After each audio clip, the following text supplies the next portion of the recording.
You ready to go? I guess. Will you first of all say, you know what, I need to put my chair on this side for my angle. What am I doing here? There we go. Would you say and spell your name for me, first and last name? Walter Sutton, Sutton. Okay. Walter, how old are you? I'm sorry, How old are you? 91. So that put you at how old when you entered the service? I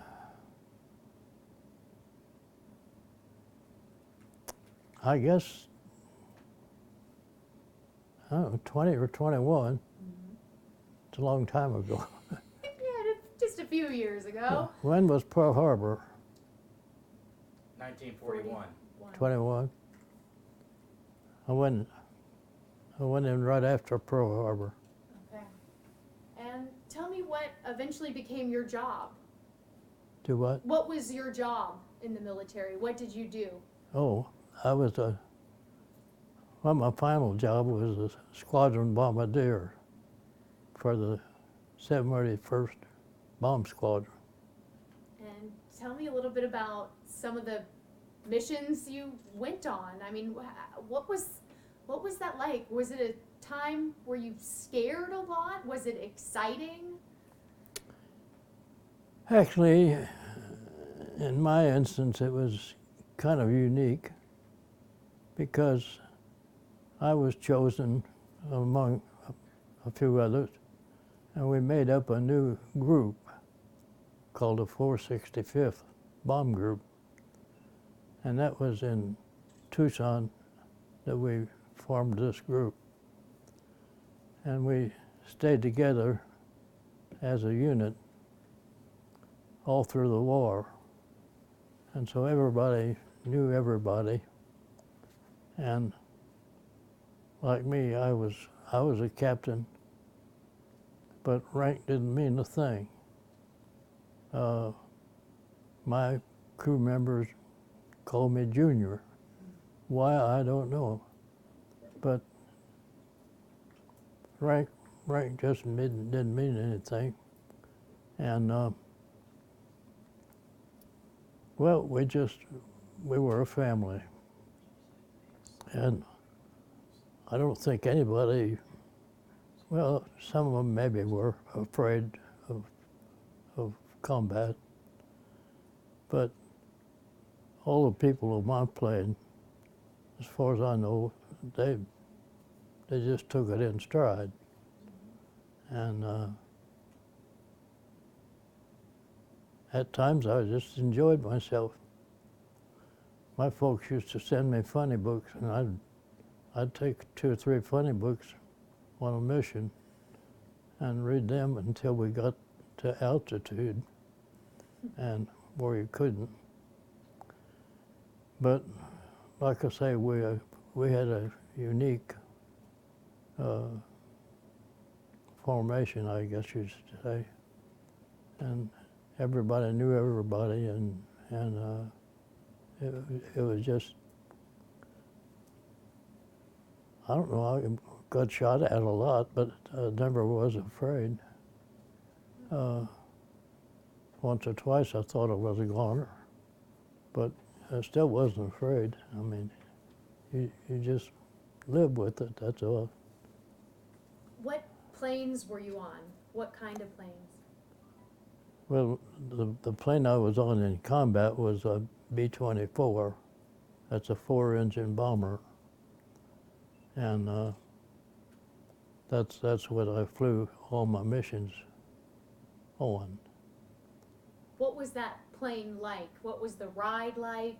What was, I was speaking to another gentleman earlier about the P-47, Yeah. and he said that he felt like that kept him pretty safe, and it was a pretty sturdy kind of a plane. How does the B-24 compare, maybe?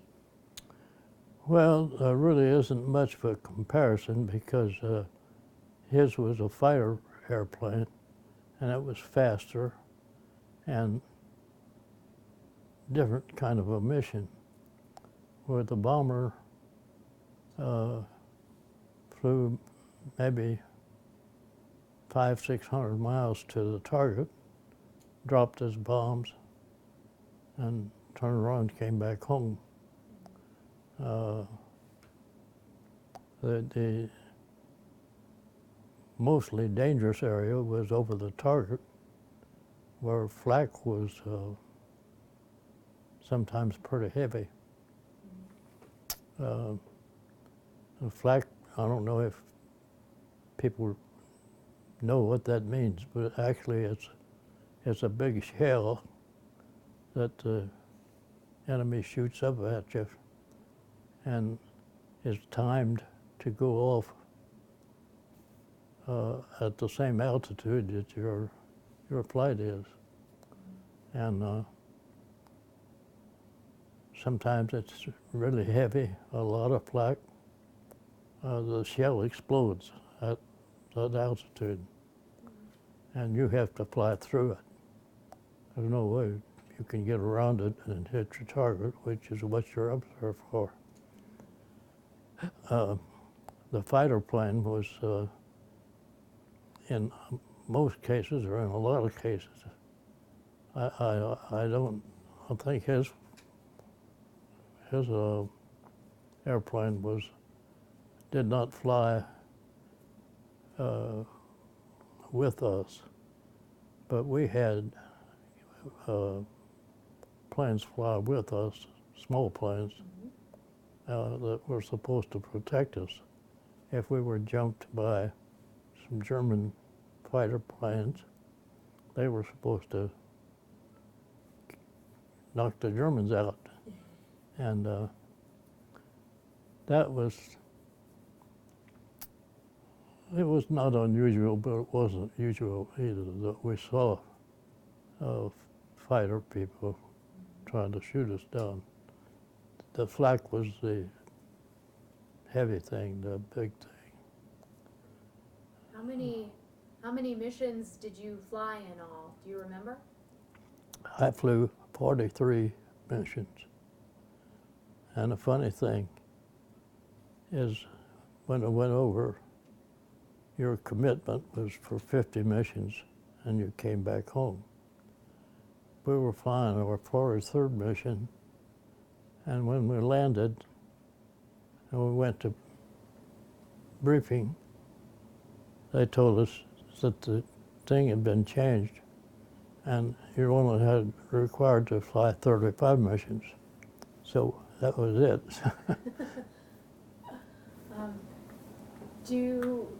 Have you been up in a B-24 since your war days at all? Not really. When I came back from overseas, I was put in a training squadron to train new bombardiers, and I can't recall that I flew in a B-24 again. I may have. I just don't remember. I did get to fly in some of the bigger airplanes, the B-39, but my commitment was to be an instructor for new cadets, and we flew in an AT-11, which was a twin-engine training airplane. So tomorrow will be the first time to be back in one since right around the time you were coming back from overseas? Well, I think this group was here. They've been here 3 or 4 times, and I went in one time. But not up. No, I didn't go up. Somebody asked me, well, they were charging to go flight. Somebody asked me if I wanted to pay and go. I said, no, if they pay me, I might go. But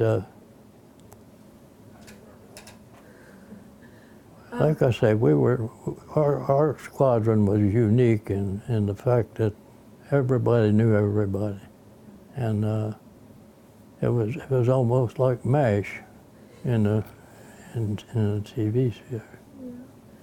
Where were you stationed, or were you in lots of different places? I'm sorry.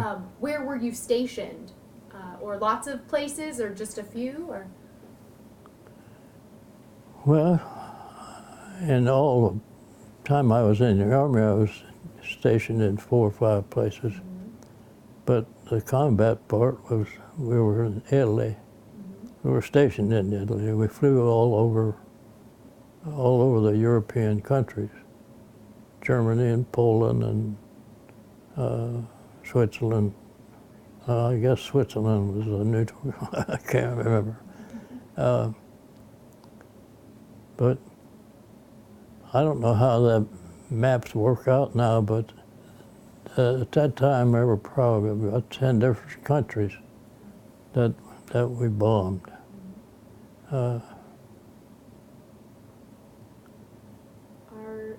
Are your memories of your time in combat, are they good or are they hard to remember? I mean, I know that can be a really tough time.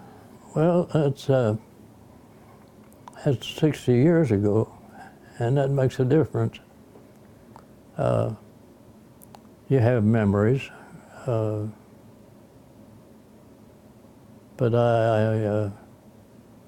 most of them are good.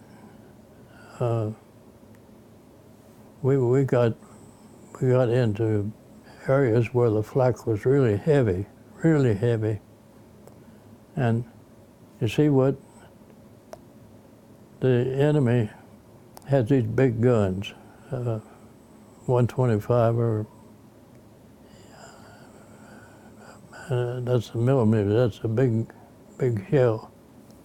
They time that to go off at a certain time, and it's supposed to be at the same level that your airplanes are flying, and that explodes up there, and it goes into hundreds of pieces, and that'll catch an airplane on fire sometimes, and I lost the subject. It's okay. I'm just willing to hear anything. Let's see. I'm wondering how you feel about tomorrow. Is this something that you ever thought you would be doing? Well,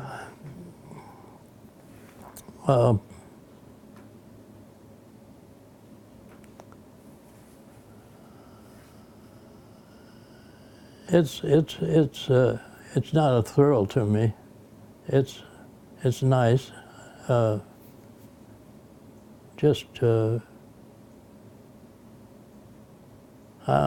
don't know how to explain it. I'd like to go in and just see what it's like again. But if I didn't go, it wouldn't break my heart. Sure. Could you just sum up your feelings for our country and just the service that you gave? I mean, I'm sure that means a lot to you. Well, it does. I mean, I feel that that everybody should try to be a good citizen, and I don't know how to explain it really.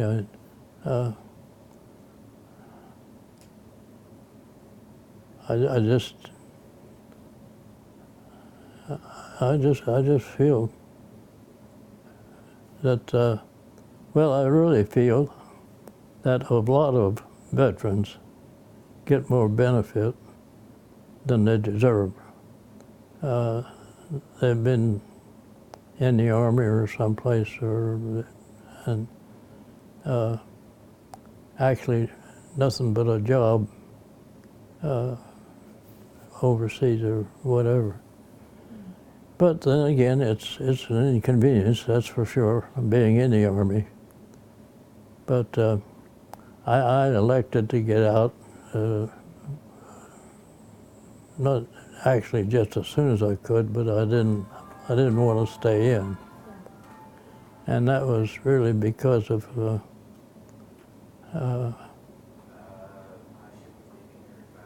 well, people that threw their rank around and just put themselves first. I don't know. Wait, did you enlist or were you drafted? I don't. What's the timing? I'm sorry. Did you enlist? Did I enlist? Uh-huh. Yes. Yes. I didn't know if you'd been drafted or enlisted or. Well, Okay. right after. Well, in fact, there was, I think, 8 of us. We were going to Evansville College at night to get and pass an examination to get in what's called the Cadet Corps. And when you graduated from that, you were given a commission, which at the end of the Depression, that was a nice thing to be. And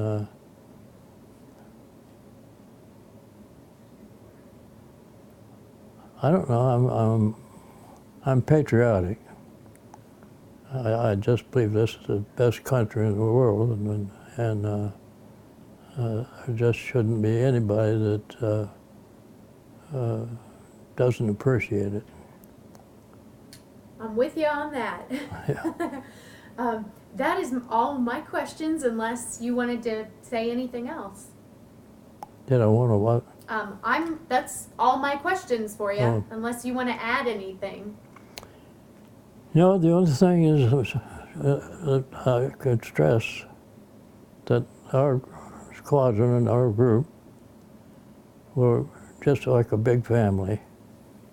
And we had, I guess we had people that were afraid, but most of us were just wanting to do our job and get home safely. How long were you in? Altogether, I was in them, I guess, about 3.5, 4 years. Okay. I'm wondering if you would.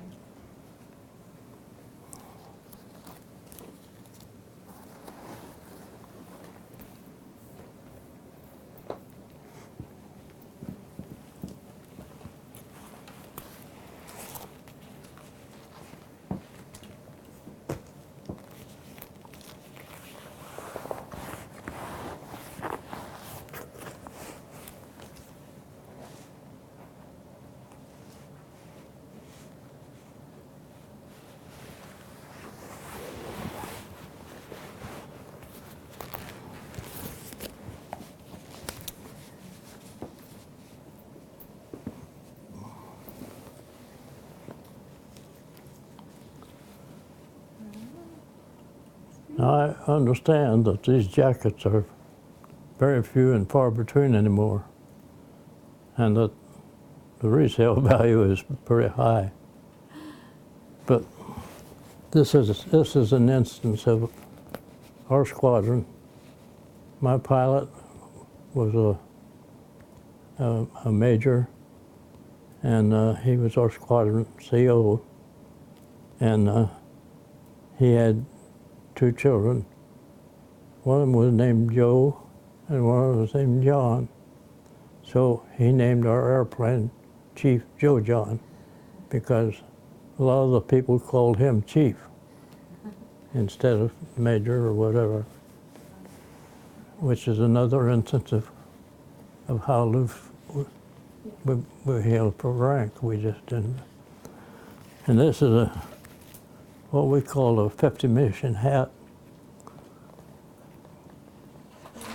You just wore this and didn't take care of it, and it got to looking like this after 50 missions, or even sooner.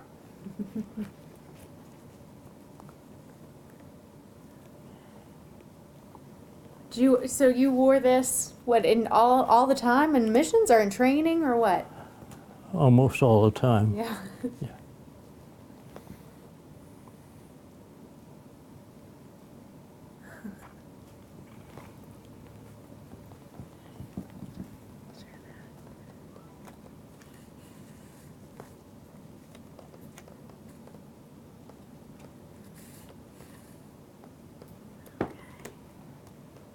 right. Oh. My head did not shrink. This, I must have had shorter hair or something because this doesn't fit good anymore. Okay. Perfect. Like, is this, are these planes you were riding in, or you were taking pictures of them? Actually, I don't know. I told you we had our pilot, Chief Joe John. Huh? This is his picture. This is a major. And it says he had a target painted around his window. And it says, "Come and get me, you bastards." And they made him take it off. But anyway, that was my pilot, and I flew quite a few missions in that plane. And then, these are you, I guess? This is the way I looked back then. It's somewhat different. I'm so jealous that you still have all your hair. Yeah. But it's different too. I don't know, these pictures mostly are just B-24s in flight sim places. This is over the Alps. We had to cross the Alps almost every time we flew. Because we were south of them about 400 miles. And to get into the German area, we flew across the Alps. And is this, That was what's my cadet graduation class. okay. Where are you in here? I don't know. Let's see. So, oh, you find it there. Down in here someplace. On the front row. I'm not gonna read it. Let's see. Yeah, here. Help me out. Lighting's bad here. I'm in the front row, I know that, but that's all I know. Okay, there's his name. There he is. There. Okay. That's him right there. Okay. There. That one right there. Keep your finger there first. Thank you.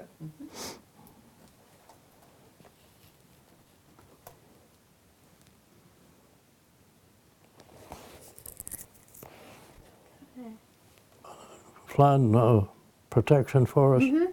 This is a P-38. There was a squadron, the colored squadron, flew these P-38s, and they flew protection for us quite often. Okay. And they were good pilots. They were really good.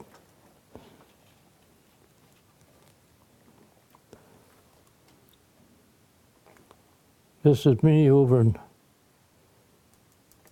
in our squadron area, and this is what this Chinese, they took this picture looking for me, and that's the picture that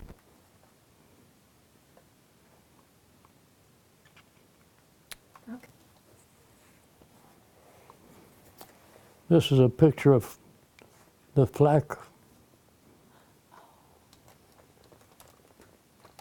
Oh. We had to fly through that.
Can we move out a little? Move out a little?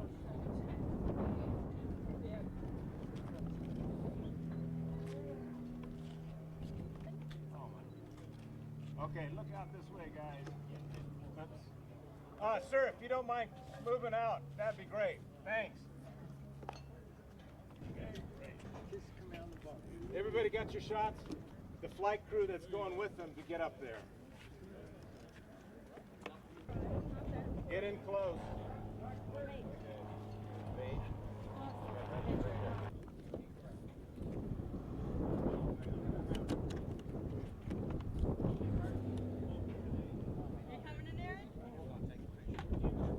Oh.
Well, I'll make this pretty quick. I just wanted to get, hear from you what you thought about the ride. I mean, are you glad you went? On that trip? Yeah, I'm glad I went. I can't say I enjoyed it, but I am certainly glad I went. We the plane is pretty, I don't know what you should say, it's not sophisticated. And in that respect, I couldn't say I enjoyed it because I had to sit on everybody had to sit on the frame of the airplane. There are no seats built into the thing. Of course, the last time I rode one, almost 70 years ago, that didn't make a bit of difference. I could go up a ladder like a monkey, and I can't do that anymore. But it was certainly, the word escaped me,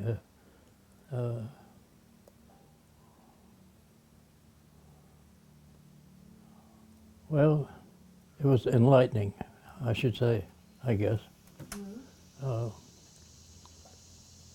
My son got to go along, and he really enjoyed it. That's the first time he'd ever been on one. And I was on that thing every day, maybe twice a day.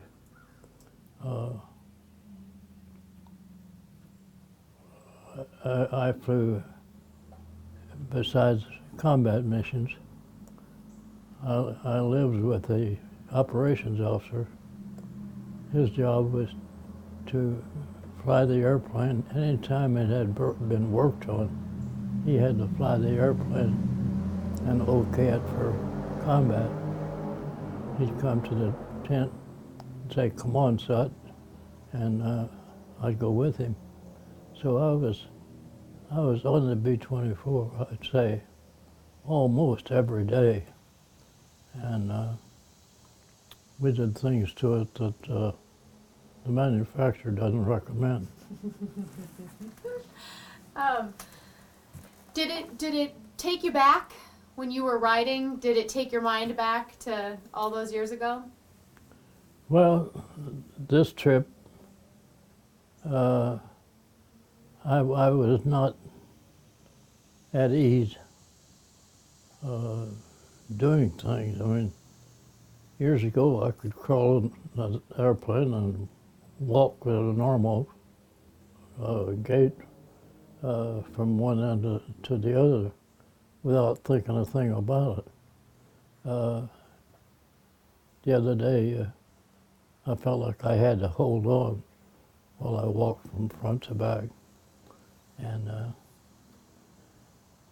actually, I wanted to get up into the bombardier's compartment on this flight, and I got up as far as the nose door, and I was kind of afraid to keep on going because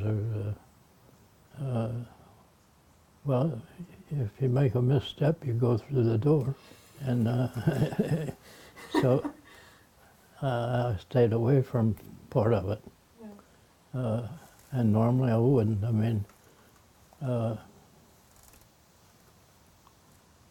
back then I was really familiar with every aspect, tail gunner, waist gunner. I didn't normally get into the radio man's compartment because it was up high in the airplane and you had to climb a small ladder to get into it. And there was no reason. But in my job, in fact, any bombardier's job, you had to check the fusing on the bombs that you were going to drop and make sure the fusing was right. And a couple times in missions, the release on the bomb failed to work, and you had to hang on to the framework of the airplane on that little walkway, which is about less than a foot wide, and you're at 23,000 feet with nothing under you, and you can't wear a parachute because there's no room for it. And today, if I had to do that, I'd be in I'd be in trouble. So, glad you went, but it was a little nerve-wracking, maybe. Yeah, now that I've gone, I wouldn't have to go again.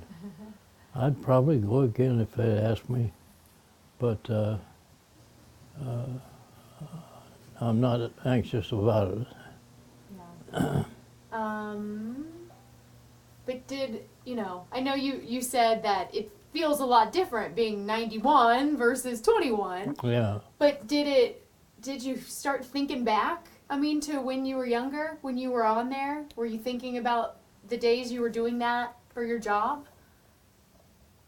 I really can't say I thought about the old times.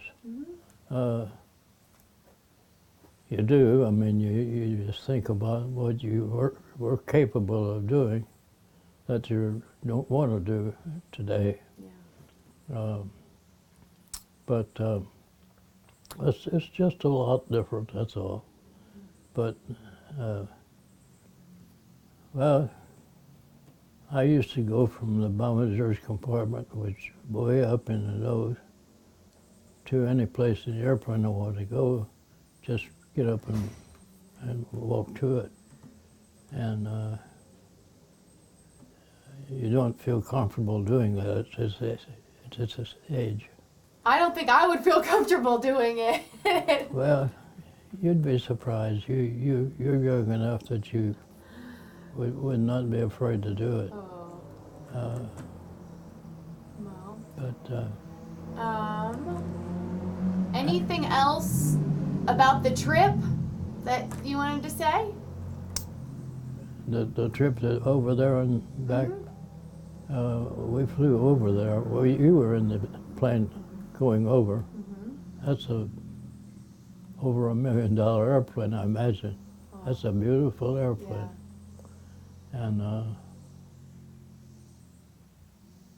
actually getting into the B-24 even today, was a problem.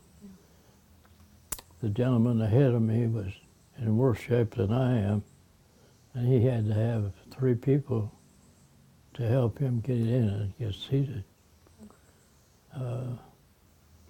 I just had one help me, and it's a lot different. It's a very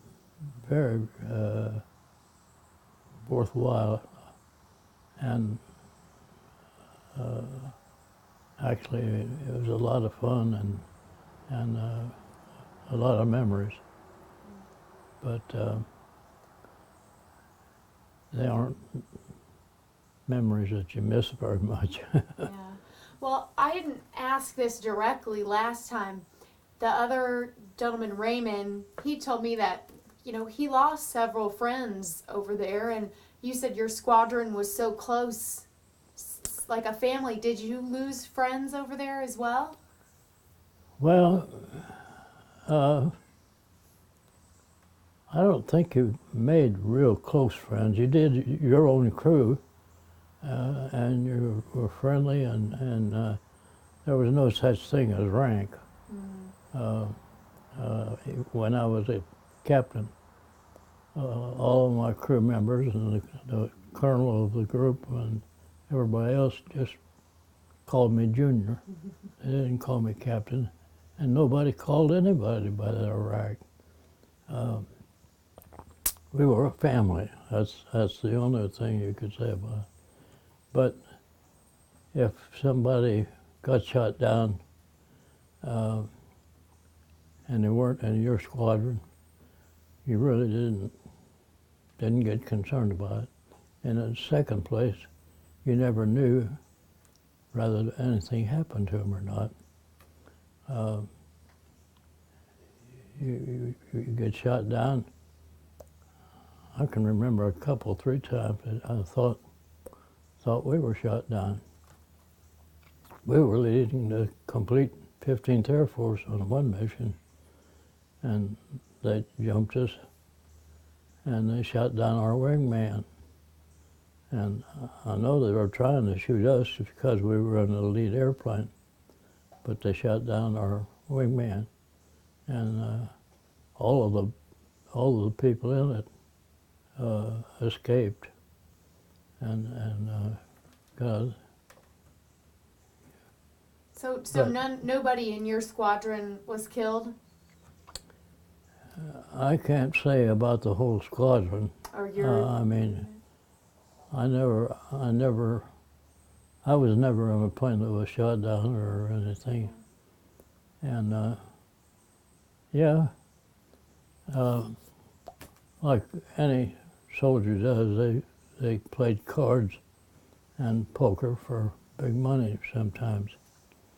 And the colonel sent down word that he banned poker playing because one of the crew members, I don't know from what squadron it was, but he owed $21,000 and he got shut down. Oh. And that money's just gone, you know. Oh. So he didn't allow us to play poker for money anymore. But that's actually we were a family, and I'd almost compare. I should say, preceding that we were a new group. We were made up of just pieces of other people, and necessarily in different phases of their training, so that when we were put together as a family, we trained as a family, and you almost could compare our relationship to this MASH program that's on television. It's just like that. Everybody said what they wanted to say. My pilot that I went over with was the squadron CO. He was a major, which back in that phase of the war, a major was a big shot. But we never called him major. One of the officers just started calling him chief, and so he was chief. That's all he was, and that's on my jacket Yeah. that you saw. Yeah. That was Chief Joe John. Yeah. He had two sons, one named Joe, one named John, and they named our airplane Chief Joe John. Is that jacket really special to you? In that respect, it is. I really didn't know I had it up until maybe 10 years ago. I never purposely hung on to it. I just found that I had it. But now that I've got it with that insignia and all that stuff on it, it's sentimental. And my son wants it when, when the time comes. That's all my questions. I guess we're running out, aren't we? That's it. Well, I'm running out of time. I have to get this